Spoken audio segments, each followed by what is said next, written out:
नमस्कार विद्यार्थी मित्रांनो, JB अकॅडमी गडिंग्लजमध्ये आपले सहर्ष स्वागत आहे.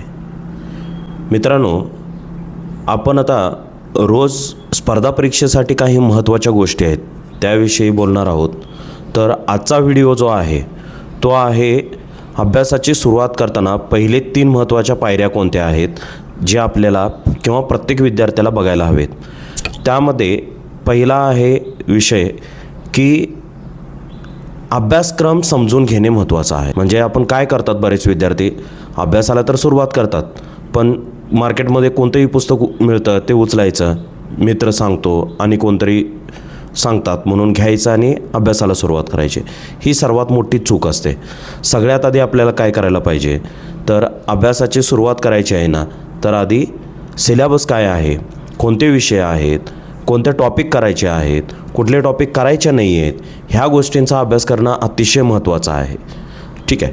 त्यामध्ये दुसरी पायरी जी असते तर ती असते मागील वर्षांच्या ज्या PYQs आहेत, प्रश्नपत्रिका आहेत किंवा झालेले प्रश्न आहेत, तर त्यांचा अभ्यास विषयानुसार करणं गरजेचं आहे.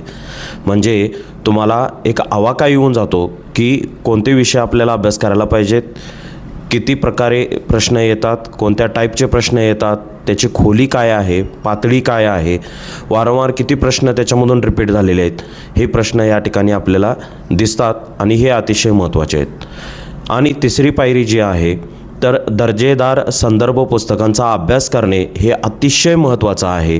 कारण मार्केटमध्ये आज एकेका विषयाला लाखो पुस्तकं उपलब्ध आहेत, पण नेमकं पुस्तक कोणतं वापरायचं, तर तज्ज्ञांनी जे विषय सुचवलेले आहेत, जे पुस्तकं सुचवलेली आहेत, तीच पुस्तकं वापरणं अतिशय महत्त्वाचं असतं.